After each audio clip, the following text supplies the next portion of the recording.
Hello, everyone. Thank you so much for joining us here today. My name is Shaketta Thomas, and I am your president for COABE. As we come together to close out the year and reflect on the extraordinary work we have accomplished as a community, I want to just take the time and gather us here together just to pause and celebrate our collective impact we've made in our classrooms, in our correctional facilities, the workforce, and our communities across this nation.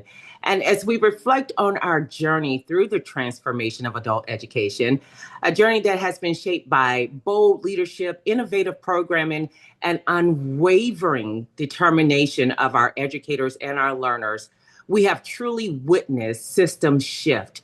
Our advocacy efforts have strengthened, and our voices that were once unheard have rose to the positions of influence. And every milestone, every success story, and every policy advancement speaks to our collective power of this adult education community. And I just want to say thank you. Thank you to our incredible members whose passion and commitment are the driving force behind all that we have been able to do. Your dedication ensures that our learners receive the opportunities that they deserve. I also just want to thank our phenomenal COABE staff, Sharon and the team, their vision, their resilience, and tireless work that they do behind the scenes, sometimes putting in 60, 80 hours a week to make sure that we are living throughout our mission to lead, equip, and empower all of the adult education community. Also, I want to say thank you to our SAFE fellows. This has been an extraordinary year, the AEFL week. We'll talk about that later. I don't want to be a spoiler, but our SAFE fellows have been hitting the pavement hard, raising their voices, shaping policy, and standing boldly as advocates.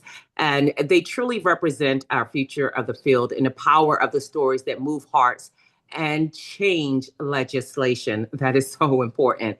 And none of this just would not be possible without all of you. As I said before, I'm just thankful for your passion, your partnership, your perseverance throughout this year, as it has been the foundation of the impact and the reason this journey continues forward with strength and purpose and just hope to fuel us through into 2026. So Sharon has prepared a lot for us to share with you today to be able to see everything that we have done, because sometimes when you're walking through the forest, you just can't see the beautiful backdrop around you because only trees are before you. But I tell you, this has been a journey that has been truly unbelievable, and our impact has been truly significant despite all the things that we have had to overcome as a community together. So without further ado, I want to introduce our CEO, Sharon Bonney, who works so tirelessly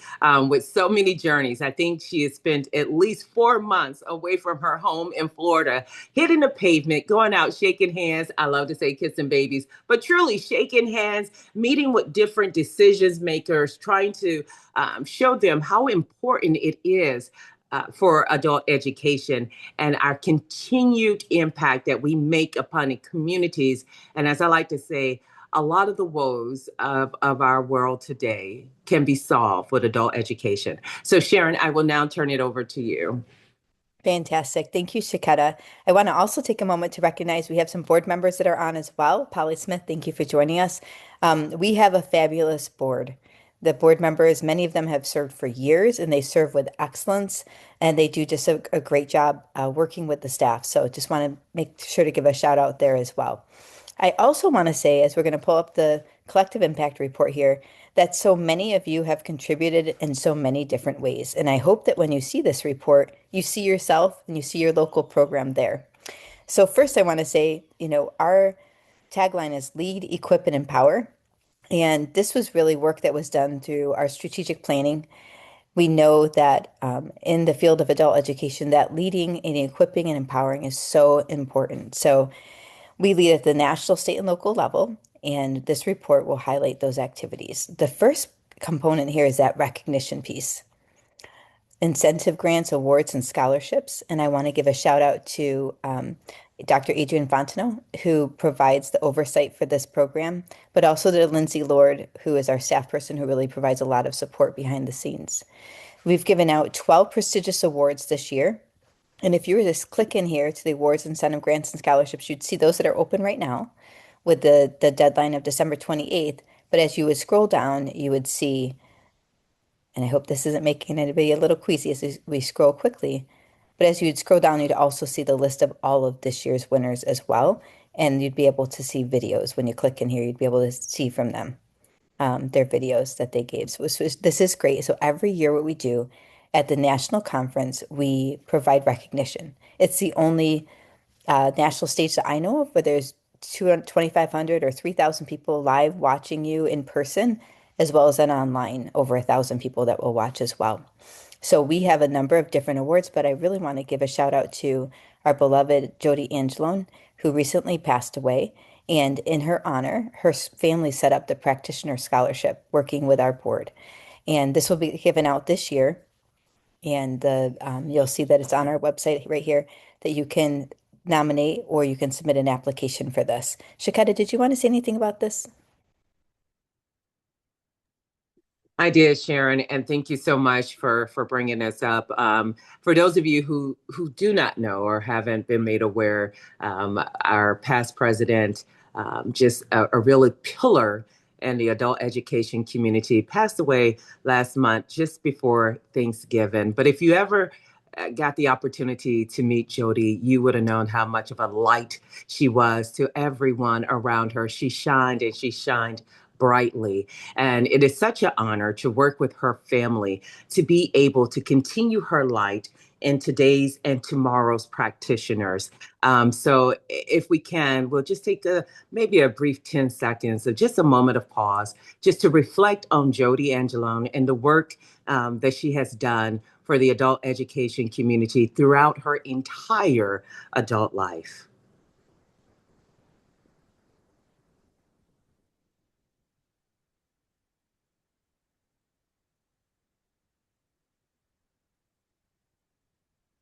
Thank you, Sharon, for just that moment to just pause and reflect. And we will always continue to remember Jody and the work that she has done, not just for COABE, but for everyone, for every adult learner in the correctional facilities, in her community, and just everyone that she ever met. She made their lives just a little bit better. We thank you, Jody. Sharon. Thank you, Shaketta. I appreciate that. I just want to, as I go up really quickly, we have multiple different awards and multiple different incentive grants, as you can see here. I also wanted to mention another new one this year is the Research Incentive Grant, thanks to Dollar General Literacy Foundation. So if you're in the research field, I want to encourage you to look that over and maybe check that out. Also, I want to just mention we've helped many people throughout the years to be able to get their PhD or their MBA through the scholarship grant. So this is also open to you as well. And then the State Association Leadership Award, we're going to talk more about this in a few minutes, but this is specifically for state associations. I want to mention the excellence in local programming. So this is where COABE is really working to help local programs to continue to excel. And so if you're interested, you might want to check that out if you're a local program director. And I also want to mention the State Innovation Award as well, Advancing Workforce Development for Adult Learners Award, um, Outstanding Administrator Award. This is for oftentimes we've seen local program administrators receive it as well as state directors. So if you have an outstanding state director or you know of a really wonderful program director, you might be interested in that. And I'm thinking, how many teachers are there out there? We should have 60,000 nominations for this, but we don't. So I want to encourage you, if you know of a wonderful, outstanding teacher, you could nominate them for this, as well as the Outstanding Adult Learner of the Year with over 1.2 million learners just in WIOA programs alone and 3.2 million across the sector.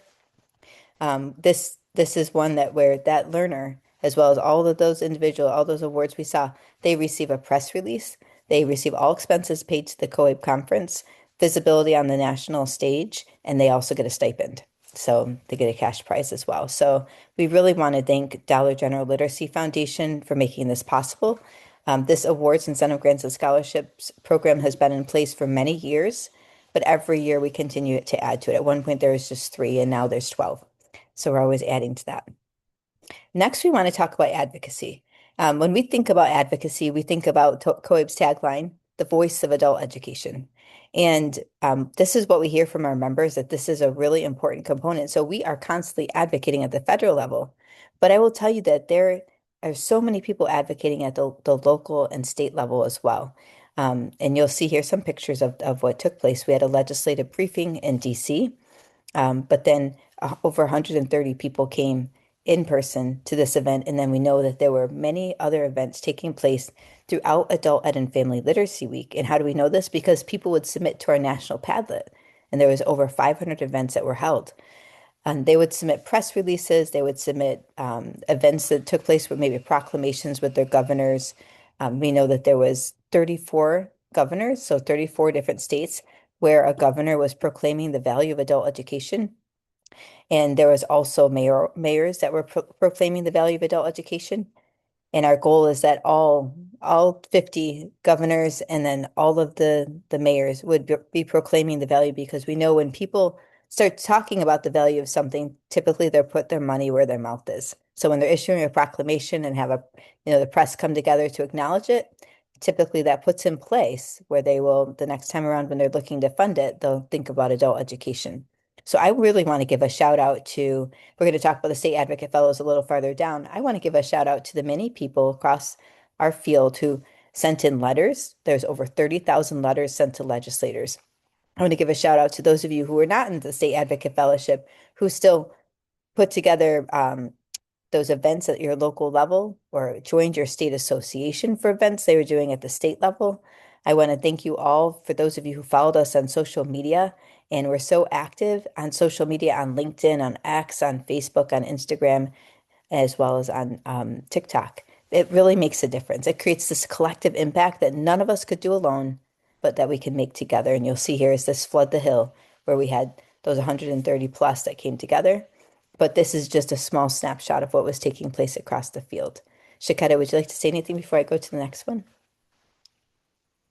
Well, first of all, I just got so excited and looking at the pictures again because it really was a tremendous effort to put it together. And I want to say thank you to Erin Verbornik. I think I saw her somewhere in the chat lines, but I mean, she really did put in a lot of work, bringing everyone in, working with our team of being able to set up those meetings. And I'm hoping that 2026 is even bigger. But here's the thing. I know you see the pictures of the flood to heal, but really warms my heart, however, is all the new legislators and policymakers that joined our effort in upholding adult education and realizing its value. We had so many new members and teams coming to speak at the Flood to Heal event in DC. We had a lot of new letters, new advocates for adult education. And I think it came from a multitude of different ways of how we piqued their interest. But it really is the work of you guys. We'll talk a little bit more about our Vest in the Midwest trip. But I was really surprised to see, and I'm just, trying to look at all the different faces in the pictures of just how many people came together in support of adult education.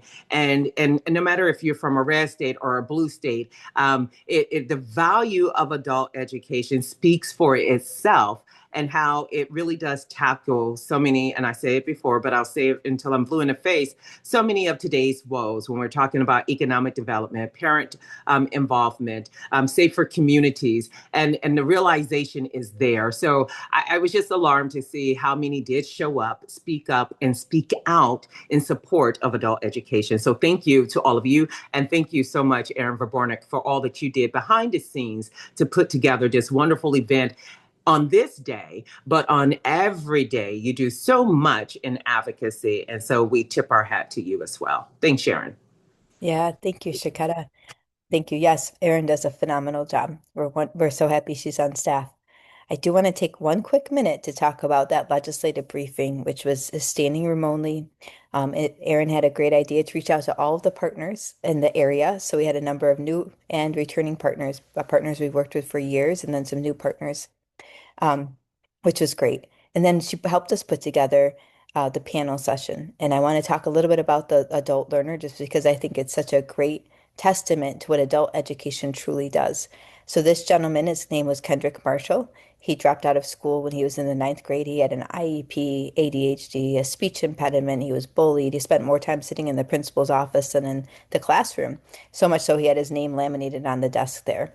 So finally he dropped out and he when he was 16 he was able to find an adult ed program. And they did what you all do at the local program level. The first thing they did was they gave him an assessment to find out where he was at, and they found out he was reading at the second grade reading level. So dropped out at ninth grade, but at the second grade reading level.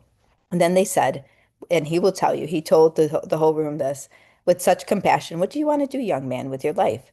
And he said, I know that I don't want to sit in a seat. I want to work with my hands. So they helped him with 2 years. They helped him to skill up to the point where he got his GED. And from there, he immediately started stacking credentials. And he was able to, carpentry, HVAC, and plumbing, I believe it was. And now he is, and also electric. So he has those, and now he's an electrician. He makes $35 an hour. He's very proud to tell everyone. And he is gainfully employed. He's only 19 years old. And so we talked about, because we talk with every administration, we speak their language. We said to the Trump administration, the legislators that were there, when you talk about the Make America Skilled agenda, if people can't read, write, or speak the language, they are left out and locked out. This is where advocacy is so important because that room was just vibrant. Everybody was excited that was in that room, including the legislators. And from there, we did our Hit the Hill meetings and we went out and we were all excited talking about the value of adult education. So I just want to tip my hat again to Erin for helping us set that up. She worked with Kendrick and helped him prepare for that. But also I want to thank Marilyn Pizzulo, the state director, former state director from Indiana, Kathy Tyler from NCCER. We have a wonderful partnership we'll be talking about a little bit later, as well as Sabra Phillips from Merrick Brothers. She's a partner through their Behind Every Employer campaign.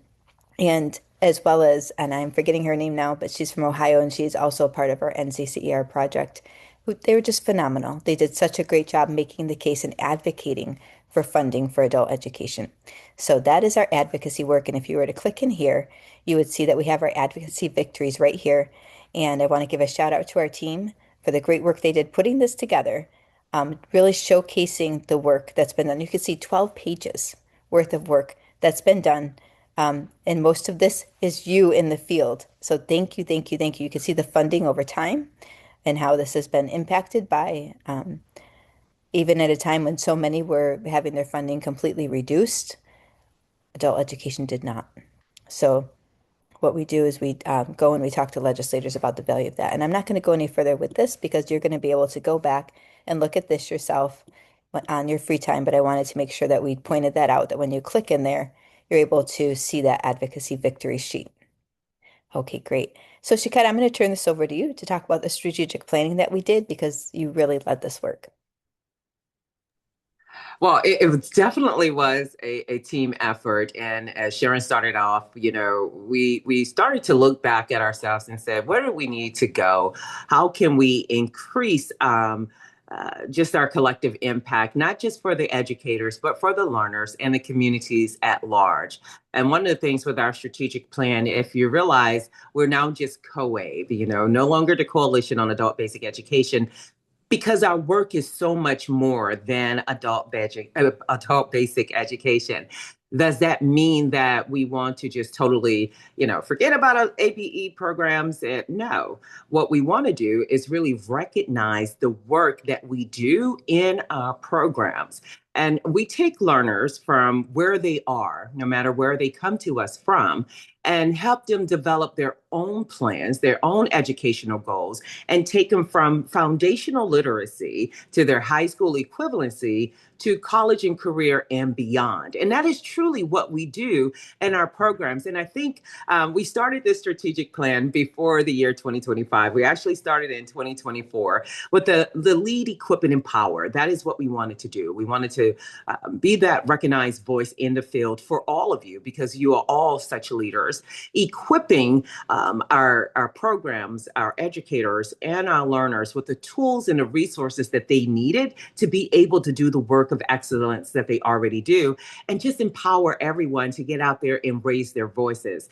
And one thing about the strategic plan is that we didn't know how valuable or how timely it would be in the year of 2025, and realizing that the transformation of adult education is really getting down to the nuts and bolts of what we do. So we are already in the space of preparing our students to go beyond our classrooms and be successful in the college classroom. And we realize through the stats are out there, and Sharon, I don't know if you have that right off the top of your head, but when a student completes our program and enter into the college space, they have the ability, or their resilience that they have built up makes them more than 90% successful in completing their college studies. They're more prepared when they enter into the workforce. So as the topics of workforce development and the importance of career education has been one of the things that has really driven home this year,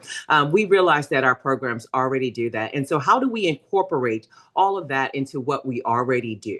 And that has been the pretty much the bones of our strategic plan, making sure that we are truly highlighting the work that you do and capitalizing on that, so people do not forget or become to realize how important it is that we are there, that we are funded, and how much of an impact we make upon our communities. So our mission is to lead, equip, and empower the field of adult education, and just inspire everyone about how transformative it is when those enter into our programs. So we do have more about our strategic planning. You can kind of follow our timeline. Thank you, Sharon, for being right on point with me. You can kind of follow our timeline, where we are, what we have done. From the past into the present, and then what is it that we're looking to do in the future, not just lead, equip, and empower, but also our sustainability, so that our existence carries forward 5, 10, 15 years from now, because we know that there will always be a place for adult education, because there will always be learners for whatever reason that will need us to help them be able to move to their next step. So I encourage you to go look at the strategic plan, and as you look at it, also look at how you can involve yourself in the future of COABE. So thank you, Sharon. Yeah, thank you, Shaketta. And one of the things, as when we were meeting, it really was a wonderful meeting. One of our board members, Hector, said, let's throw out the box, right? We're going to think outside the box. Actually, we're going to throw out the box, and we're just going to think about what we wish we could do for the field. So I hope that when you look at that, and we had a number of surveys that we put out to the field as well, and we received a lot of great feedback. But I hope when you look at that strategic plan that you see it's really thinking creatively and trying to use the resources that we have available to us to really lead, equip, and empower the field. And I will also say, if you go to the transformationofadulteducation.org, it's there as well. So that's the name of our strategic plan, and that's where you'll find it on the website. So part of our strategic plan is really working with state associations. We love state associations. We understand that they're like right there in the middle between the local program, and then there's COABE at the national level, and that state association. Really, oftentimes they're like a little mini COABE. They'll have their state conference. They'll have an advocacy arm. They'll do communications. They'll send newsletters out, for example. I want to give a shout out to all of the states that are participating in our State Association Leadership Institute. We call it Sally, and Sally really was a brainchild of our board, wanting to make sure that state associations were equipped and empowered and had the professional development that they needed to really lead with excellence at the state level. And this has been critical to the work that we do. And it's been ongoing now. I believe we're in our fourth cohort. We meet on a monthly basis. And when we meet, we talk about everything from how to run a conference, how to fundraise, how governance on your board, all sorts of topics. And I really want to give a shout out to Shaketta, we worked together on developing the curriculum and on really getting this in place. So Shaketta, I'd like to turn it over to you. Oh, thanks, Sharon. And I think I see some members from our first cohort. I think I saw Jen Wigginton on here, who was a part of Sally. I'm saying safe right now.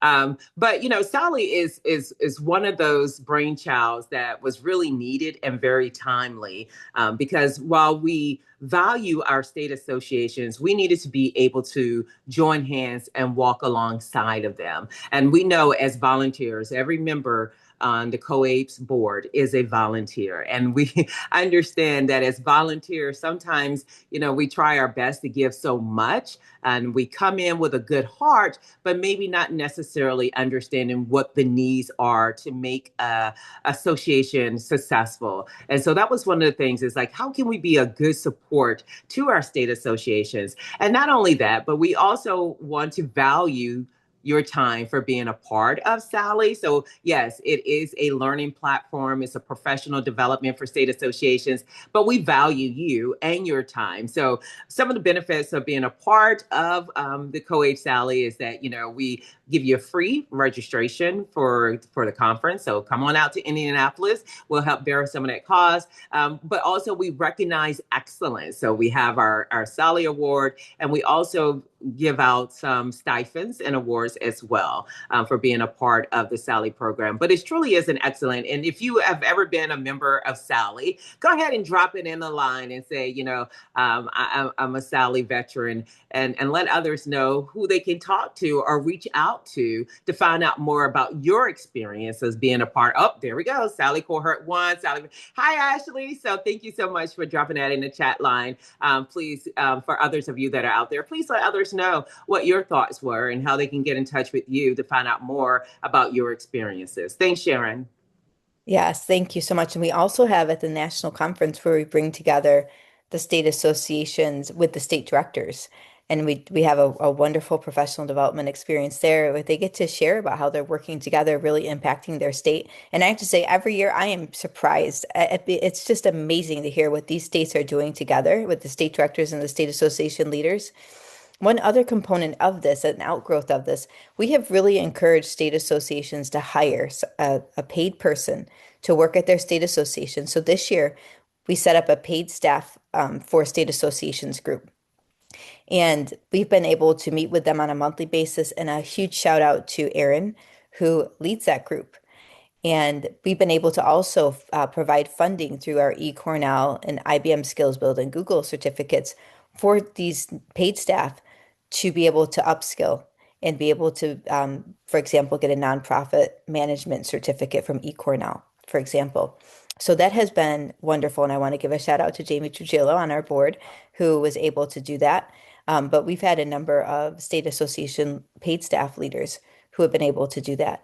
And that is one of our goals, is that every state association would have a paid staff person who will be able to fundraise, raise visibility for the organization, really professionalize the conference and that sort of thing. So we also want to mention here, it's really important from our perspective that every state is hosting a legislative day at the state level. And I will tell you, so many states have. If you could go onto our Padlet and you could see, they have done this, and it brings in so much visibility. So for those of you who have participated in your state association-led legislative day, thank you. And to the state association leaders who have helped put that together, thank you.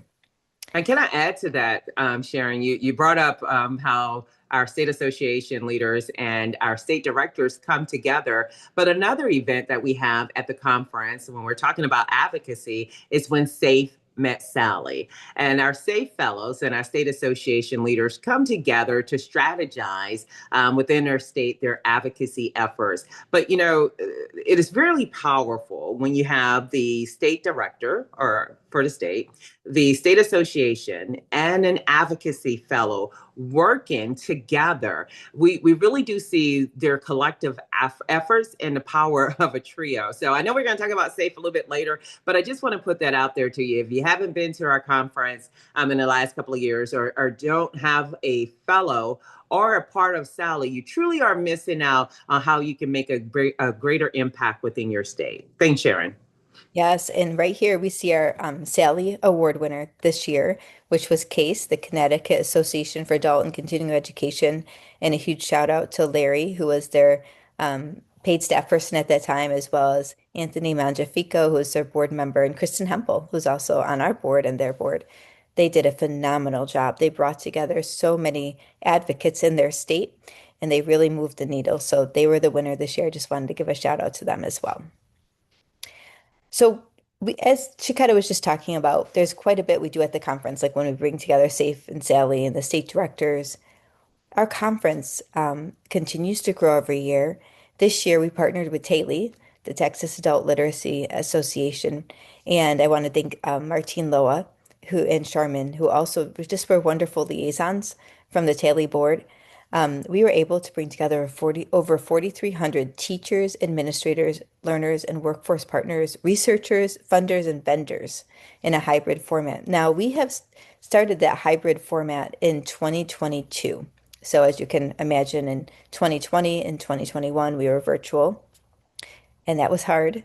It was hard because we had to turn, this in-person experience into a totally virtual experience. But what we learned from that is that there are many people who wouldn't be able to come to the conference who actually would attend online. Or we also learned when there were rooms that were like standing room only, people would go back to their room, and even though they were attending the conference in person, maybe they'd join that session virtually. We saw a lot of that, right, Shikata? Yes. So we have continued this virtual component so that it's a hybrid. And I just want to thank Michelle Childs, who pours herself into the conference planning and all the work that goes into that, as well as this year we have Julie Knack joining her for this work, and of course Lindsay Lord and Bethel, all who work in many different areas for the national conference. I want to give a huge shout out to Aaron as well, because as you see here, the first Students as Leaders Summit brought together 278 learners in person and over 1,200 learners through online watch parties. So that was just amazing. We had over 500 concurrent sessions. It is the world's largest adult education conference, specifically built for adult educators. And our goal is just to continue to make this a place where you feel like family and you also get the best professional development. So I also want to thank the more than 600 presenters who came and presented at the national conference and the more than 100 vendors who came and were sharing their curriculum and resources with us. And this has just gone on to become this wonderful professional development experience. So Shaketta, I'm going to turn it over to you to talk a bit about this. We see Shaketta right here on the main stage. She did a great job presenting. I will turn it over to Shaketta. The message of hope, and that hope still continues. It continued throughout 2025 into 2026, and that was what our theme was in the backdrop for the conference in Dallas. And as we're heading into 2026, we're about to start opening up registrations for our 2026 conference. Thank you, Sharon, for bringing it up. That is in Indianapolis, and I am so excited to go there. I'm an Indy 500 girl. I just love to see races. I love to see cars. But more importantly, I am in this race, the race to continue to uplift adult education. And I think all of you are in the same race with me. And I think it's so timely that we're all in Indianapolis together. And again, Sharon, like you said, this conference too will be a hybrid conference. And I know we've heard from a lot of you about travel and different things with your states and stipulations and funding. But we are still here to support you, and we'll bring this conference in person, and we hope to definitely see you there. But don't forget about that hybrid component as well. And so far, we have closed for presenters, but so far we have just as many presenters that are coming this year as we did last year. We see an expansion in our workforce development sector. We're seeing more from our correctional education. Thank you, Jamie, for that, and Danielle Cox as well for bringing in more there. And plus,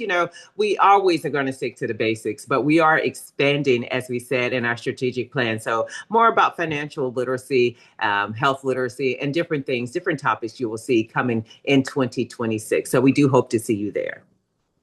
Thank you so much, Shaketta. When I think about the national conference, and for example, 2012, and we had 943 people, you can see the growth in that conference. So it's exciting, and we're really hoping you can join us. We also have live webinars, and we have helped over 21,000 people to receive professional development this year, and there have been more than 38 professional development webinars. This does not include, for example, when we do like the Digital Inclusion Day or when we have like our Adult Ed and Family Literacy Week. If we were to do that, there'd be over 50 professional development webinars offered throughout the year, and actually even more registrants that are supported through this. So the idea is this: we try to take the best of the best presenters and from the national conference, and then ask them to present for COABE and bring that beyond the brick and mortar of the national conference. So I just want to say, if you have done a webinar for COABE, if you put it in the chat, we would love to hear from you. This is one of the most popular benefits that we hear from our members. They love the webinars. They love hearing from those expert presenters talking about those just-in-time professional development resources and services. So I just want to thank our presenters. I also want to give a shout out to Steve Schmidt, who supports this work. He has been working on the Present with Excellence, Present with Purpose badge for years now. And we have hundreds of presenters that come through every year, first-time presenters that complete that Present with Excellence IBM Skills Build badge. And Steve is right there to support them and help them as they're learning how to become an excellent presenter. So thank you, Steve. You can click in here and go right to the webinars homepage, and you'll see it's organized by topic. So each month there's a different topic where we have those expert presenters coming on and sharing from their wisdom. So thank you for that. You see a little slide here that was put together. I'll give a shout out to our graphics department, James. He created this, and you could go in there and you could see all the names and all the different sponsors and whatnot. It's been a wonderful year. So next we want to talk about the journal. And I want to give a shout out to Dr. Don Finn, who has just done a phenomenal job with our journal for years now. He has been the journal editor, as well as Lindsay Lord on our team, who really supports that process. This is really where we're trying to bring research to practice right into your hands. So you can use it in a classroom, and it really is something that's practical for you. There was a time when our journal was written by and for researchers, but only 2% of our members are researchers. So we also wanted something that was very practical. This year, we had the state initiatives for adult education success stories, policy and action, which we co-published with National Governors Association, a wonderful partner of COABE's. We also had the Adult Education Is Journal. This is where so many wrote in from the field about what adult education is to them. And then our Advocacy for Adult Education Journal. So Shaketta, is there anything you'd like to say before I talk a little bit about our research initiative? Well, no, just with the journal, one of the benefits of being a state association is the ability to have a large group membership for a journal subscription and make that as one of your benefits to your members at the state level. And I think that is very powerful. I know we do that here in Virginia. I do love the different articles, the different perspectives, and being in touch of what's going on across the nation and other states, some other best practices. Oftentimes I read the journal and I do get some aha. I think one of my favorite ones, even though we were wrapped around with adult education and advocacy, but one of my favorite ones was Adult Education Is. And if you haven't had an opportunity to peruse through that journal, I really would encourage you to do so because we know as educators in the adult world, we're just everywhere. And it really does highlight how much work we do and how we value the contributions we make to our learners. Yes, that's a great point. And Dr. Donovan has worked hard to have one journal per year that's co-published with another reputable leading organization. So we've partnered with National Center for Families Learning, for example, on a family literacy edition. We're partnering with Jumpstart Coalition and on a financial literacy edition that's coming out. So really grateful for that. It's really helpful to see that research. And I just want to take a moment here to talk too about a new initiative we have.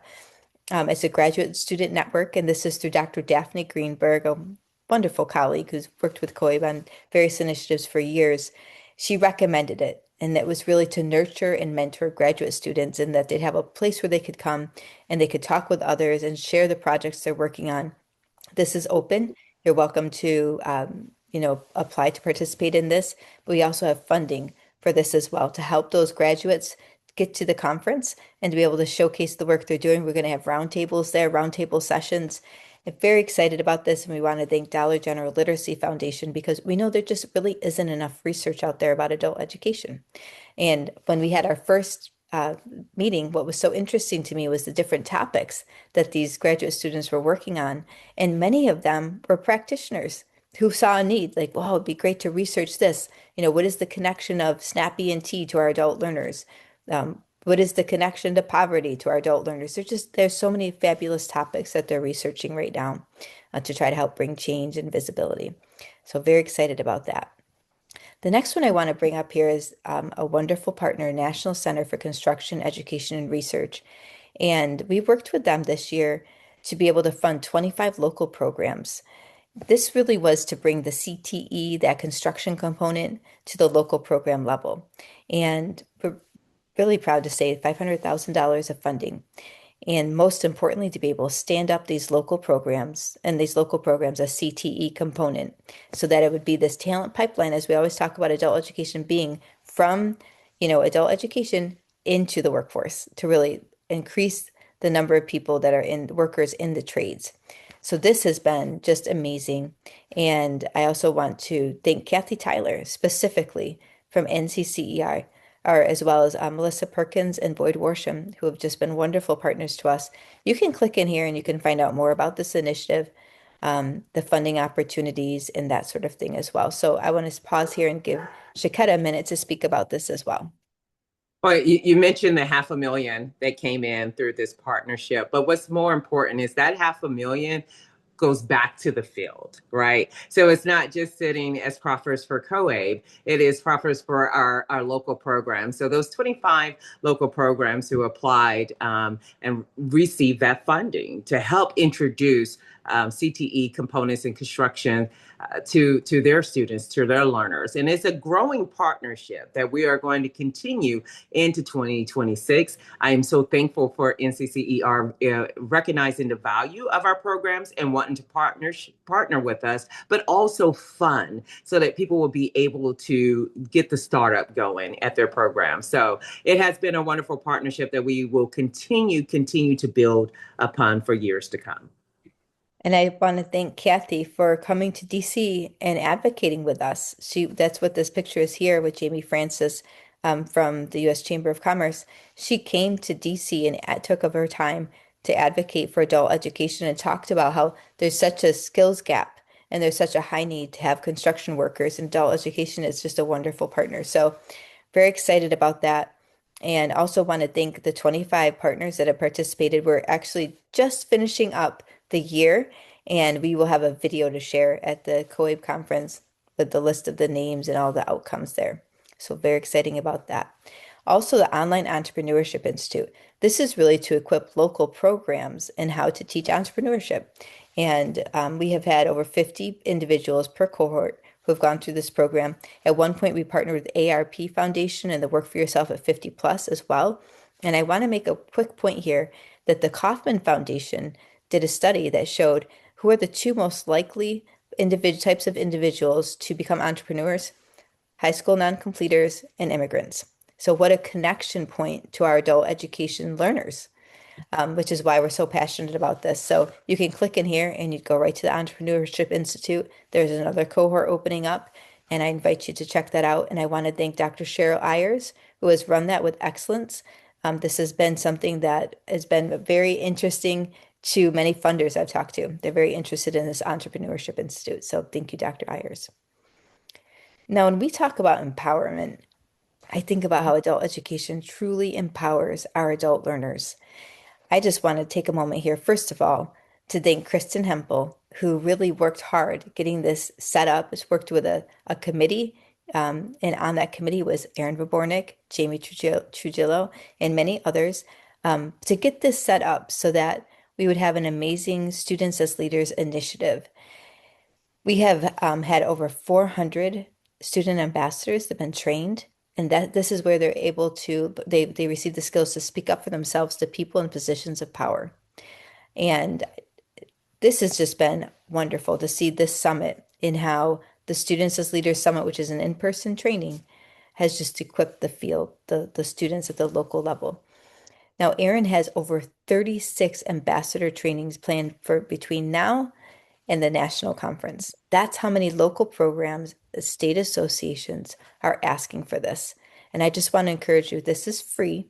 There are many benefits for your adult learners beyond just, not just, but just learning how to speak up for themselves.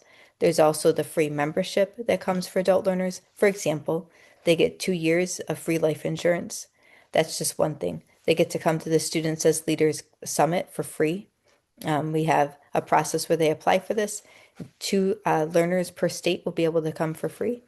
But there's so much more. So I just want to encourage you to check out our Students as Leaders page, and all of your learners at your local program can join. Our goal would be all 3.2 million learners that are across this nation would be members. And so I want to turn it over to Shaketta to say a few words about this as well. Oh, amazing. I can't thank enough, to Aaron and Kristen for all of this that came into fruition. But I also want to thank some of you, some of the states out there that were creative and innovative.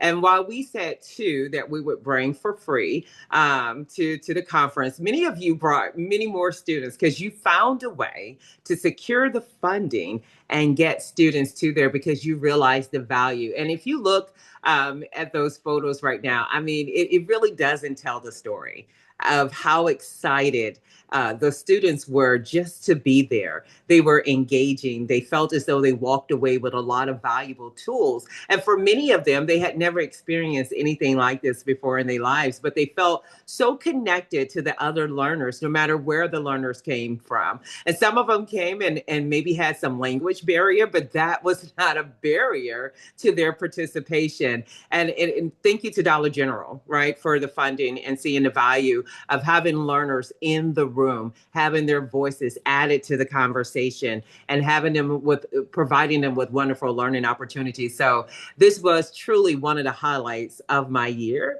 having the students at the conference, and I cannot wait to see how many will be in Indianapolis come 2026. Awesome. Yes, we are hearing from our wonderful partner, IAACE, that there would be a lot from their state, which is awesome, and that those numbers might go from 278 to 500 adult learners. So we'll see. We will see if that happens, but very excited about that. And then this is another benefit of membership for not just learners. At one point, it was just learners. We've opened it up beyond that. The IBM Skills Build credential, the Google certification credentials, the Behind Every Employer workforce badge, and then, of course, eCornell. Now, when I talk about this, literally, there have been thousands who have received these certificates and badges. And in the case of Google, for example, their research shows that on average, that learner will then go on to a family sustaining job that making about $76,000 per year. This is what their data is showing. So a lot of times what they will do is there's this opportunity for them to be able, the learners to be able to connect to an employer right away. But just having that certificate, having that badge really helps to make them more employable. So I want to give a shout out to Heather Engelhart, who is our Google Scholars mentor and an adult educator, who has really helped us to be Google's top performing partner, helping the learners to complete and finish strong. This eCornell initiative is new. We just launched it this year, but I want to thank Tamar, who has been wonderful in helping us, Tamar D'Ambrosio, with helping us to get this all in place so that the learners can apply, as well as we have, like I said, the state association leaders have applied for some certificates as well. And then the IBM Skills Build badge. We have been IBM Skills Build's partner for, well, since 2017 when they were building it. We worked with them when they were in France. So we have this long-term partnership with them. And there are thousands of badges and credentials you can get on the IBM Skills Build, as well as our Present with Excellence badge, which we talked about earlier. And then a special thanks to Karen Govin on our board, who really worked on this Behind Every Employer workforce badge. We thought with this heavy emphasis from this administration on workforce, it was really important to make sure that our local programs and administrators were skilled up in this area. So thank you to Karen for helping to put that together. And thank you to the many participants as well. I also want to give a quick shout out to the U.S. Chamber of Commerce because we worked with them so that 15 individuals who'd gone through this Behind Every Employer training could participate in the talent pipeline management system for free. So I want to thank the U.S. Chamber of Commerce for that. Well, now we're coming to the State Advocate Fellowship. And this has been such a blessing for the field. So if you are a State Advocate Fellow, please put your name in the chat box and tell us what cohort. We are on our 5th cohort. And this has really, it started out very grassroots. We took it and just scaled it at the national level. Erin Vabornik, saying her by name again, was one of our first state advocate fellows. And, we really took it and we put together the 20 steps to safe success. Our goal really was that we would ensure there was somebody speaking up for adult education in every single state. But what we wanted to do is create a network in every state so that there's a state advocate fellow, but then right now for our our fifth cohort, there's four others who are now mentors, who are now that safety net there in the state. So I really want to give a shout out to these state advocate fellows who have just done amazing, amazing work. They have truly shined a light on adult education in their state. Many of them have worked with their mayors to receive proclamations. In the state of Ohio, there was 40 more mayoral proclamations thanks to Sarah Quick, a former state advocate fellow who worked tirelessly on that. But there are so many states where there's been TV interviews, there's been press releases, there's been, local education days, there's been state association legislative days. Just a huge shout out to those state advocate fellows. And Shaketta, I'm going to turn it over to you to say a few words about this as well. Yeah, I just want to say also thank you to Jeff Abramowitz, our board member, who really helped build this out for us in the beginning. We're five cohorts. Yeah. And man, I tell you, time does really fly. But the impact of the work has truly been there. And SAFE just really makes my heart so happy because I really do see the efforts put in. But not only that, but the return of the investment, the return of the time that you guys are putting in is really paramount to our ability to sustain as a community of adult education practitioners. So truly thank you to all of you, to each cohort who continues to be a part of this, even though your time is done, you're not really getting anything from it, but that ability to say that you made a change, and I thank you for continuing that. We don't have every state that has a safe fellow, but we're getting closer and closer to that.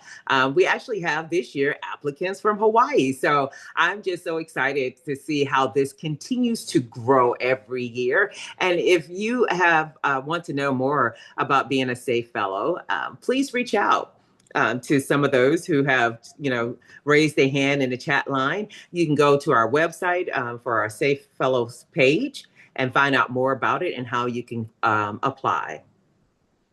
Thank you, Shaketta, and thank you for giving a shout out to Jeff Abramowitz. It was just amazing to see how this has grown, and we're really grateful for him as we were setting it up. He had been a part of a fellowship before, and so he really helped us get that set up. And speaking of Jeff, he also is the podcast host for Behind Every Employer, but also for the Rise and Shine podcast. So Jeff I just want to say if you're on, thank you. We've really appreciated it. So the Behind Every Employer podcast is that intersection of workforce and education. And we get folks on like, the T-Mobile vice president or people like this who are talking about how education and workforce intersects, and it's very popular. So we really appreciate that. We have the Empowered podcast. This is really where we're talking about adult learners and they're sharing their success story. So it's buy-in for adult learners. We have three former adult learners who host. So Hector Martinez, who is our president-elect, Sarah Higigi, who's a former state advocate fellow, as well as Joyce Warrington, who's also a former state advocate fellow. They host the adult learners who share their success stories. So this is really on our Educate and Elevate page, which is an award-winning campaign that we've had in place since 2017. You're able to submit your student success stories. And then we look at those and we are then able to have those learners come on and share about how adult education has changed their life. We also have the Rise and Shine podcast. And this Rise and Shine podcast that you see again hosted by Jeff Abramowitz. This is during Adult Ed and Family Literacy Week. This is a crowd favorite because we are able to have people come on from the field and talk about what they're doing at the local, state, and federal level or in their classroom. So just thank you, Jeff, as well. Thank you all of those who came on and talked and shared their story during Adult Ed and Family Literacy Week. It really expands it beyond DC and beyond the state capitals as well. And then the Advocast. And again, I want to thank Erin Vabornik because she hosts this. And this is wonderful. It really uplifts the voice of the advocates all across the nation that are speaking up for adult education. So those four podcasts are available. You can check those out. Next, I know we're coming up on time here, so I'm going to go quickly. We have the Educate and Elevate Foundation. And I want to just make this point here that Shaketta This is her I would say brainchild. Her heart mission was to set this foundation up where we would help learners, their families, and the local programs that serve them with just-in-time funding. So, Shaketta, I'm going to turn this over to you to talk about this. And I'll try to keep it just as brief. So, Educate and Elevate Foundation is a collective effort, but we really do value our learners. We really do value our adult programs, and we value the families that support both the programs and, more importantly, the learners, and want to be able to provide opportunities of relief because we know there's a lot of stop and go. We have seen programs having to close doors, and we see families become burnout or not able to break that cycle and go into higher education themselves due to lack of funding. So this is where we wanted to step in, and we asked, and I know Giving Day just passed, but if you ever want to support Educate and Elevate Foundation, you can go onto our website and find ways to support. And in this last year, we've given out scholarships for the Cornell University eCornell certificates. We've given programs some funding for just in time. So this funding really does go right back again to the field. There are so many things that COABE does that is absolutely for free. Outside of the conference, we try to give all the funding back to the field so that we can have excellence in your local programs. Thank you. And so we have given over $800,000 this year to the field. We want to thank the Dollar General Literacy Foundation, the Barbara Bush Foundation, NCCER. And then I should also really mention Grow with Google. They have also been a big sponsor. But then also Essential Education has been phenomenal. They have been able to fund, they helped us stand up this foundation when we were just getting started this year. So special thanks to them as well. You know, I was able to participate and invest in adult education tour when funding was being held by this administration. I was able to visit 14 states. And I just want to thank all those states that took the time to meet with me. I'm going to go through them super quick. Montana, North Dakota, South Dakota, Wyoming, Colorado, Idaho, Utah, Nevada. Um, I said Hawaii, I believe already. And then also we had Oklahoma, Arizona, and we had Kansas and New Mexico. So thank you to everybody who took the time to meet with me. We met with legislators, we met with local legislators. In Nebraska was another one. I think I forgot them. In Nebraska, as we were meeting with a local legislator, didn't that person at the very end of the day turn to us and say, "Oh, there's $44 million available for vulnerable populations. Adult education should apply." So I say that because when we get out there and start having these conversations, it really does make a difference. So this brings us to the end here of this uh, annual membership update where we talk about the impact to the field. But I am going to launch a very short quiz here, and I would love your thoughts on this on adult education as I'm bringing this up. I just want to say it has been a real pleasure working with you and seeing all the great work that's taking place in the field. And I am seeing that we have this the session poll here. Let us know if this presentation met your expectations. And we would love to hear from you. You'll get a survey at the close of this. When this session goes out as a recording, you'll be able to let us know which benefits you appreciated the most. You also let us know which ones you participated in. And if you have any questions, we're going to leave just a minute here for a Q&A. I see a ton of different comments here in the chat box. But if you have any questions, we would love to hear from you. We'll give it just a minute here as people are filling out the poll. Shaketta, would you like to say some final words? Yes, thank you, Sharon, for that opportunity. So I just want to say thank you again to all of you out there, all of our members, and everything that you do every day to make a difference in the lives of your learners and your community. I also want to send a quick shout out to the entire COABE board for just, the work that you do behind the scenes, trying to make a difference and bring new and fresh ideas to COABE. And also, I just have to say thank you to Sharon and say, I'm going to make Sharon blush. But I am, I would say, someone who's a little neurodivergent. So I have ideas that come off the cuff, like 100 miles per hour, of different things that I want to do and explore and ways to grow COABE. And, you know, the Invest in Midwest turned into a 14 state tour. And every idea that I give to Sharon, she takes it in, give it consideration, and figure out how we can do it and do it well. Not for the benefit of her, not for the benefit of the board, but for the benefit of all of you out there. So, Sharon, I just want to take the time to thank you for all the ideas that myself, the board, Hector, making sure everything is done with excellence. Everything that we throw at you, you catch it and turn it around into something just so fantabulous. You know, that's my word, for the field, for the learners, and for our communities. And without you, this year would not have been possible for all the things that have come our way. You have dealt with it with grace and determination. So thank you, Sharon. And thank you to all of you out there. And I hope you have a wonderful and safe holiday season. Thank you so much, everyone. Thank you, Shaketta. Thank you, everyone out there who has made this possible. We're really grateful. And I want to give one last shout out to Linda Fihoko, who went back to Hawaii and did a phenomenal second trip for us. So thank you, everybody. And we hope to see you on the next impact report that we have. Bye now.